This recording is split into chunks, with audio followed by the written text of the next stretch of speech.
Michigan Out of Doors Online is brought to you in part by Red Wing Shoes, located in the shops at Centerpoint in Grand Rapids at the corner of 28th Street and the Beltline. The store has everything you need for the worksite or the woods. Stop in or check them out online at redwingshoes.com. And by Mr. Muskie Charters, offering full-service guided fishing trips for walleye, muskie, bass, and sturgeon on Lake St. Clair and the Detroit and St. Clair rivers. Booking information is online at mrmuskiecharters.com. Hey everybody, welcome to Michigan Out of Doors. I'm Jenny Olson-Silik, and we've got another all-new show for you this week. I'll spend a day out on the water with one of our nation's heroes, a World War II veteran who fought in the Battle of the Bulge. You won't want to miss that story. He's an incredible man. And Jimmy and Jordan have also been working on some great stories for us this week too. Well, that's right, Jenny. We do have a few more things on this week's show. We're actually going to hit the AuSable River on this week's show and do a little fly fishing, but it's really more like a fly fishing lesson, fly fishing seminar. You won't want to miss that story. We're also going to do something when it comes to guns or older guns, something you could do to them to make them a little bit more current, or maybe even take something that you have and make it rather custom. Lots of good stuff on this week's show. You stay tuned. I'm Jimmy Gretzinger. It's time for Michigan Out of Doors. From the first spring rains to the soft summer breeze, dancing on the pine forest floor, the autumn colors catch your eyes. Here come the crystal winter skies. It's Michigan, Michigan out of doors. What a beautiful day in the woods. Someday our children all will see this is their finest legacy, the wonder and the love of Michigan. As the wind comes whispering through the trees, the sweet smell of nature's in the air. From the Great Lakes to the quiet stream, shining like a sportsman's dream. It's a love of Michigan we all share. Michigan Out of Doors is presented by Country Smokehouse, a sportsman's meat processor and Michigan destination since 1988. Offers a variety of homemade smoked meats and Michigan-made products in-store and online. The Country Smokehouse features an outdoor barbecue and bar. Details at countrysmokehouse.com. By G5 Outdoors, makers of the Quest and Prime bows, manufactured and designed in Memphis, Michigan. G5 offers a line of archery bows, broadheads, and accessories on the web at g5outdoors.com. By Hemisphere Design Works, a Muskegon manufacturer of sportsman's outdoor products for over 30 years, featuring the Terrain line of hard-sided hunting blinds designed for quick setup and removal with quiet operation. For more information and other products, hemispheredesignworks.com. Soaking in the rich tradition of Michigan hunting for over 30 years, Vanguard is proud to sponsor our friends at Michigan Out of Doors TV.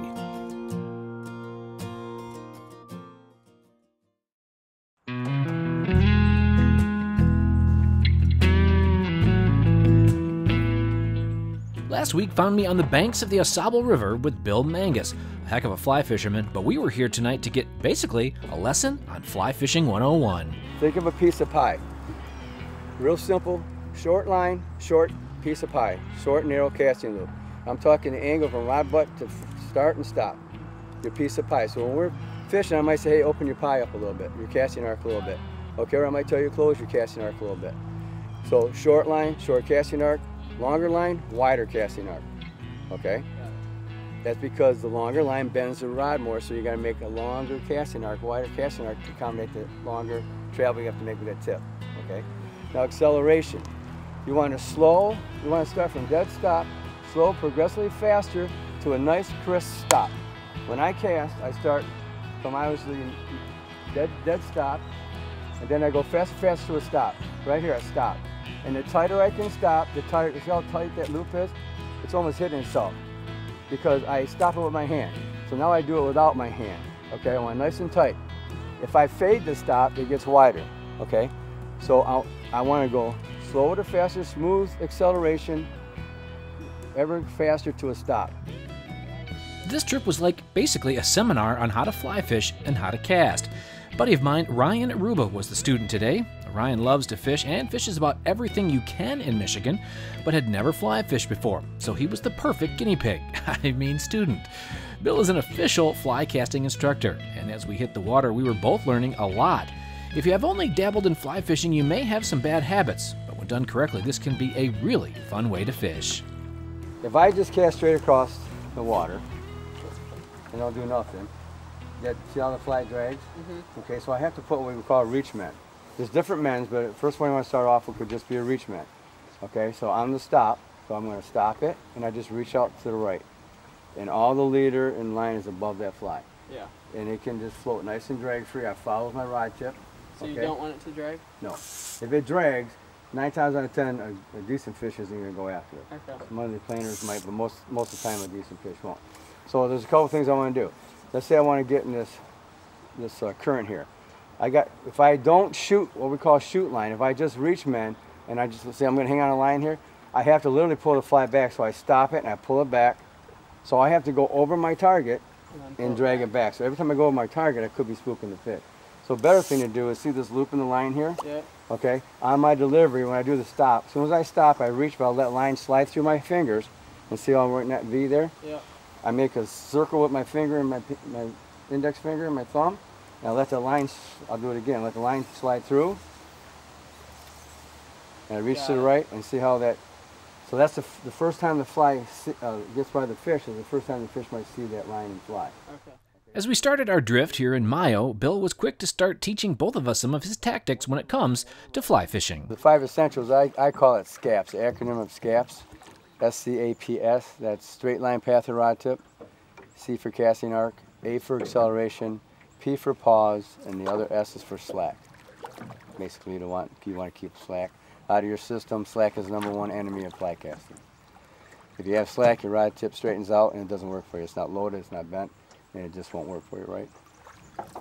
So can new people to fly fishing, they can catch fish though, eh? Oh, definitely. Well, you know, seriously, it's happened more than once. You go out with a newcomer, and he could outfish you, and you think, okay, it's luck. Well, it's luck in one respect. The reason that happens a lot of time is they can't cast very well, and they actually throw the fly in the water with all kinds of slack, and the fish will take the fly that isn't being dragged. Now, the difference between that and knowing how to cast properly is you intentionally put the slack where you want it, where the beginner does it by accident, if that makes any sense. But if that fly is floating drag free, and that fish is, you know, likes the morsel that it's looking at, the fly it's looking at, it's going to take it. There you go. Slide them right in it. It's nice and slow slant in it. There you go, one in the bag. Nice brown. Hey. Good job. Oh, yeah. All right, no skunk here. Good job. Nice. Now, if you want to get your hands wet, you'll get the hook off them. Oh wow, what a pretty Yeah, fish. nice. Calm down. I think we were all a little relieved when the first fish of the night made its appearance.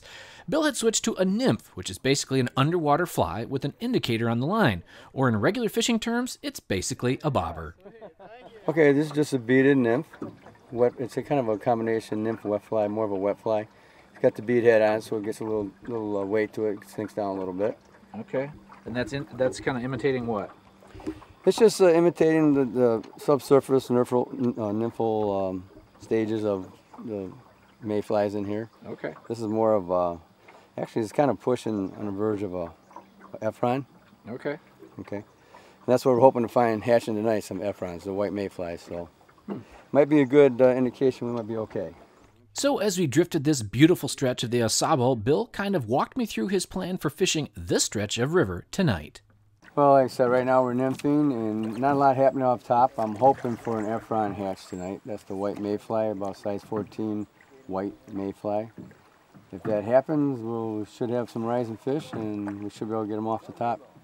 And usually it starts around 7:30 in the evening, up until dark, and then through the evening a little bit. So hopefully at least 7:30 on the dark, we'll get a hatch, and hopefully the fish will cooperate. Now tell me how long you've been fly fishing. 40 years. 40 years. A little over 40 years, yeah. And so for somebody that maybe hasn't done it much or hasn't done it at all, what is it that you love about fly fishing? Number one, I think the serenity of it, just the peacefulness of it. When I was working, it was a nice, relaxing hobby for me to get away. I mean, look at the scenery. How can you be relaxed out here? So it's just beautiful to be out here. It's peaceful. And I think that's the biggest thing for me, you know. And what made you start kind of doing a little guiding on the side? Well, I just figured one day I retired, I always wanted to be a guide. I thought it was interesting, and kind of put my money where my mouth is, and I thought I could do it. So that's why I got certified as a casting instructor and started my business, and so far it's been great. Obviously, I have my own business, Mangus Cast Fly, but I'm also affiliated with 3 other fly shops. I'm with Riverview Fly Shop in St. Clair, Ron's Fly Shop in Grayling, and also with the ARO Sabo River Outfitters here in Mayo. We did have a few fish rising tonight, but very few. So after Ryan would try his hand, Bill would drift a fly right over top of the fish and landed a few tonight, showing both of us that if you can get a fly right where you want it, well, you can catch a lot of fish on a fly rod. Now the hatch never really happened tonight, but tonight was really more about learning the art of fly fishing, and it is an art. Many will throw a spinner, some even dunk worms for trout, and all can be effective. But there is just something beautiful about a well-casted fly. But for me, the best part about trout fishing is simply being where trout live, here in Michigan's Out of Doors. In this next story, we're going to take a look at what one group of people has done to pool their resources together to honor our nation's veterans. We did that by spending a day out on the water chasing after muskies on a boat with a World War II veteran. Last week on the shores of Lake St. Clair, a group of volunteers and boat captains joined forces to honor our nation's veterans. The Operation Injured Soldier 2018 Muskie Invitational Fishing Tournament was getting underway here this morning, and many veterans were being honored with a day of fishing. Today's our second annual Operation Injured Soldier Muskie Invitational that we're holding at the Grosse Pointe Yacht Club. It's a fundraiser to raise money for different various parts of Operation Injured Soldiers. Last year's event that we had helped Braveheart Estates up in Pellston, Michigan, and this year the funds are going to veterans that are homeless within the organization of Operation Injured Soldiers. The vets were assigned to their fishing boats, grabbed their lunches, and made their way to the water while I caught up with Tricia Otten, who invited me here today. Good morning! Tell me what's going on. Oh my gosh, so excited. We're here, second annual Muskie Invitational to raise money for the vets. It's awesome. We did great last year. It's going to be another fun time. All right, tell me who we're fishing with. We are fishing with La Bella Vita. It's kind of fun out there. Can't wait. Going to get after it. We got the honoree with us. The honoree of today's event was Mr. Richard Rizzio, a World War II Army veteran and recipient of both the Silver Star and Purple Heart medals. At 93 years old, Mr. Rizzio is one tough cookie. He's battling Parkinson's and a pancreatic tumor, but doesn't let it slow him down. He hopped aboard the boat ready to catch his very first muskie. With a shotgun start, the tournament boats were off to find the fish. Yeah, there's certain areas on the lake that produce larger fish than others. The types of baits that we're running today, we're trying to catch large fish. The tournament's based on a total length of the 2 longest fish each boat catches for a total of 90 to 100 inches in fish. Will win the tournament today. Helping Captain Paul with the setup today were Mike from MGM Grand Detroit, the platinum sponsor of today's event, and Paul's buddy Dale Forsyth. Also along for the fun were Tricia and Mr. Rizzio's son Ken. Richard Rizzio fought in the Battle of the Bulge during World War II and saw 9 straight months of battle. He's very modest and says he's just lucky to be alive, but most who know him say he's a miracle. Very cool. And you said you were in the Army? Actually, yes. What was your title or what? As a T4 artillery observation. We're the ones that spotted targets to fire at, and we had 18 howitzers that we tell where to fire. Okay. Where to shoot. Wow. So do you do events like this where you get together with other war veterans very often? Up until the last couple of years, but now since I've been under the weather, I haven't done very much of it. It's kind of hard to do. Okay. I was quite active in the military for quite a while. Okay. How have you seen things change as far as how our country treats veterans over the last several decades? Right now they're doing a fabulous job. For a while it was very quiet, not very much, but it's unbelievable the attention that we're getting. Yeah, it's unreal. And we just did the job we had to do. Yeah. The guys today have a lot tougher time because we knew who we were fighting. They had uniforms. Today they don't know who they're fighting. They don't know it until it's too late. The bombs go off. It's a bummer. It's a very difficult way to fight.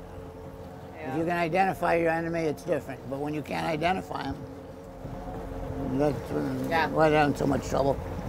So tell me, have you caught a muskie before? No, I've fished about every kind of fish you could think of. But I've never fished for muskies. So you're looking forward to this? Yeah. All right, well, I'll check back in with you after you catch one. And we'll Sounds good. See what you think. Sounds like a winner. Well, it wasn't long until we had a fish on and Richard was battling it in. This fish didn't end up being quite what we were after, though. In the meantime, Paul explained why he started this event. It started, it hit home real hard. We were affiliated with another event from the Muskie Club, and we had veterans that were out, young gentlemen that just came back from service, and they actually fished with us for about 8 years. And 3 consecutive years in a row, I had each one of these veterans, the 3 in the last 3 years, take their own lives at age 25, 26, and 26 years old. And I thought it was time that we stepped up and tried to help and eliminate that situation. You know, I thought it was wonderful taking out the veterans and taking them fishing, but it just wasn't enough. They need some financial aid and help, and I thought we had to step up and do more. And raising money for them to put it to use where they need for psychologists and other needs, and some trips and things to make these guys acclimate a little better back into civilian life. It was very important for us to raise money that they actually needed, really.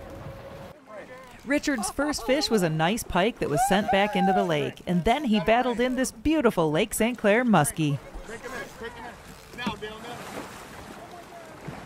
All right. Yes! Move your dad up. Move your dad up front. Get in the water. Keep that out. Once the muskie was in the boat, the guys made quick work of getting it into the live well and keeping it from getting more fatigued while they removed the bait, measured, and weighed it. I would have never got that in by myself. Paul, nice job. You found it. Well, he deserves it, doesn't he? I told him we're going to catch 1 fish today. That's awesome. That's the best fish I've ever caught. You ever seen a muskie that big? No. I've never had so much help getting one in. I would never have done it alone. Well, it's unreal. It's fantastic. They're doing so much for veterans today, and I like to see the new group coming in now to get all this attention. When we first came home, we didn't have this. It's time we had our groups like the VFW American Legion. We had to kind of create our own activity. But today they're doing all kinds of things. And OIS is fantastic. I just got to know them last year. And I think there's at least 10 different activities on my computer right now by OIS. Everything from fishing to... Well, Richard, what'd you think? First muskie. Yes. Biggest fish I ever caught. What'd you think of that thing? Yeah, unbelievable. Now we're going to go for the big one. All right. Well, right now, getting ready to go in. Get the party started here. So, and plus the wind's picked up a little bit. It's getting a little rough out there. Back at the Yacht Club, the celebration continued as our nation's veterans were honored with a first-class dinner, awards, and door prizes. Mr. Rizzio was recognized as the event's honoree and offered a few words of thanks and encouragement for today's newest servicemen and women. Paul Carabelli says this is just a small gesture of their appreciation for all our veterans have sacrificed.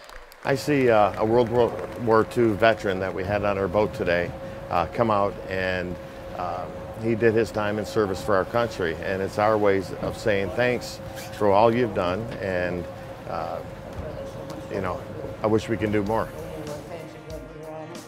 With the 2 years' worth of fishing events and a golf invitational last month, Paul and his crew have raised over $300,000 for Operation Injured Soldier so far. Thank you to all involved who made this day possible as a tribute to our veterans. And we all give a special thanks to each and every one who served our nation so that we may continue to enjoy these blessings here in Michigan's Out of Doors. We close out this week's show near the city of Grand Rapids, where I was able to spend the afternoon with a couple of guys who specialize in applying Cerakote, a popular method for either refinishing or giving a custom look to your gun.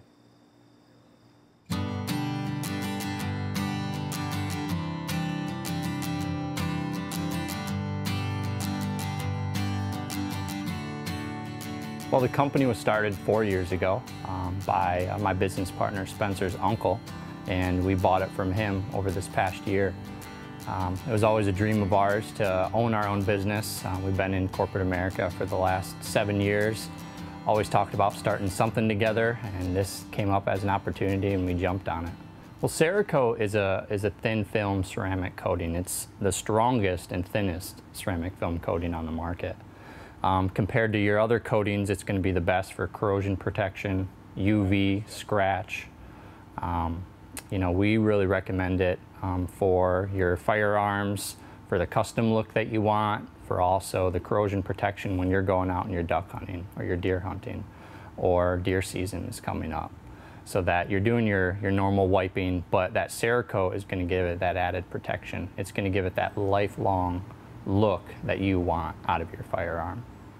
The plan today was to not only learn about what Cerakote is, but also to go through the actual process of applying it to a gun, using an old 30-30 lever action rifle for demonstration. What we have here is a 30-30 lever action. It's a Winchester Model 94. It's been in my family for many years, been handed down to me, and it's been beat up. It has some rust. It needs a new finish ultimately. We've gassed this out, removed all the oils, the contaminants. It's very important that you do that before starting anything. This is such a thin film ceramic coating that if there's any oil in any of the screw holes or any of the pores of the metal, it'll leach under that coating and will cause bubbling, and you're not going to get the lifelong protection that Cerakote offers. So from here, we're really ready for blasting. It's time to strip down the existing finish, or what's left of the existing finish on here, and give it the profile it needs for the Cerakote to adhere properly.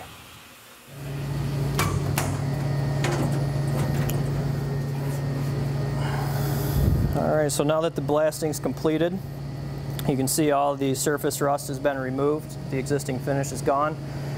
We did plug both ends of the barrel so we don't compromise any of the internal of the barrel. So at this point, it needs to be blown off and we're ready for coating. All right, so now we're going to mix up the coating that we're going to use on this weapon. We're going to go with a burnt bronze for the receiver and the barrel.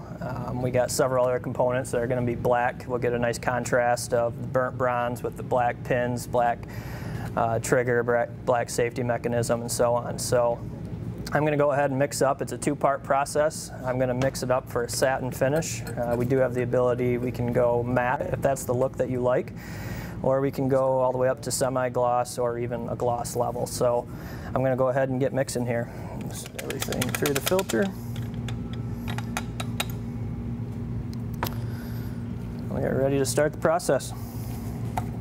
So we've got a blasted part, our paint's mixed up, and we are ready now to spray. So what I'm going to do here is I'm going to use our high pressure air. I'm going to blow out any media that may be left in any of the nooks and crannies or on the surface that could affect the quality of our finish.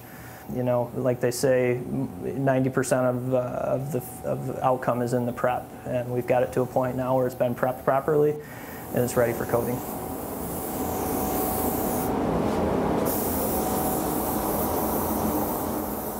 All right, so now the coating has been applied. Cerakote is an oven cure product.